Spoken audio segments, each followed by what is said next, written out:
This is my 25th day of using the Google Pixel 7, and today I'm going to cover the long-awaited Google update after the first month. Typically I would do my 4-week review video during this time frame, but I'm traveling for the next 2 weeks, so I will have limited time and access. I'll continue to try and post daily video for you guys when possible, but stay tuned to the end of this video to see my initial thoughts with the new Google Pixel security update for November 7th. So on the 25th day, I woke up at 5:49 super early to install the new update. 6:05, finally left the house, back on the early AM schedule. We recently had daylight savings, so even though it is early 6 AM, it's pretty bright outside. That is the bright side, and the downside is it's probably going to be dark by like 3 PM. So we gotta wake up early to enjoy as much sunlight as possible. It's also cold SF again. The last few days was in my t-shirt, 75 degrees. Today back to 40.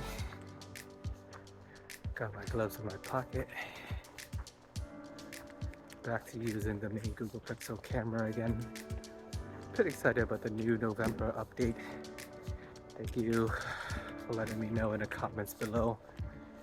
I typically just wait for the notification before updating.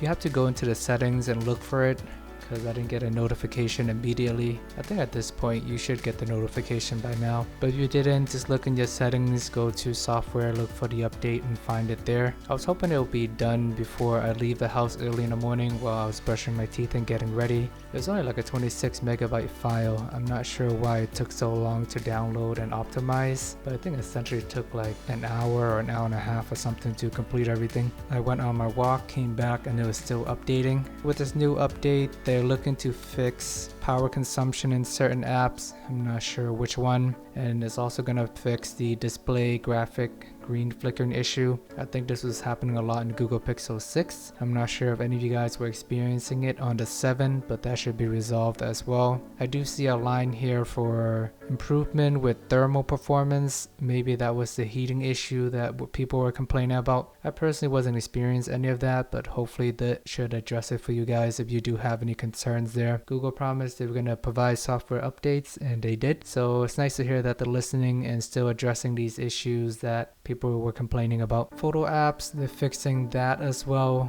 Apparently it was crashing if you go into edit or something like that. I don't think I do much edits in the Google Photos app. I played with the blurred unblurred feature a little bit when I first got the phone, and then haven't really touched it much since then, but they did fix that. And another issue that is not on here, but one of the commenters did brought up to me, is that I noticed that Snapchat does stutter when you're zooming in and out, and this might be an Android issue.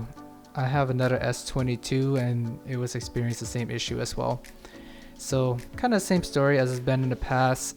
Apple in general tend to get the better software support for a lot of application. There's only a small range of Apple product that it needs to be supported compared to the thousands and thousands of Android devices out there. It's harder to optimize for every single one. I don't know when that's gonna be fixed, but it is a little annoying. If you're trying to use Snapchat and zooming in and out, it does stutter a little bit or zoom all the way in, and it's hard to control.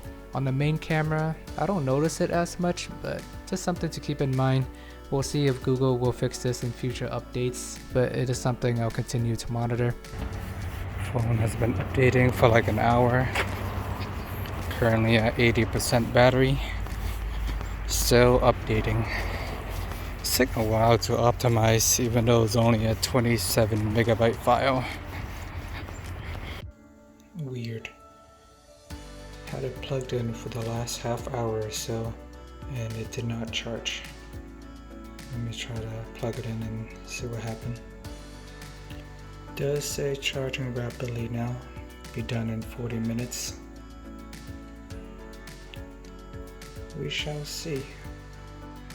Phone is finally at 100% with the new update. Ready to test it out and see how it goes. It's been 6 hours since full charge. Currently at 52%. Battery's looking pretty good after the new update. I had voice recording on for at least an hour or two this morning. Then I had GPS navigation, Bluetooth music. Now I'm back home.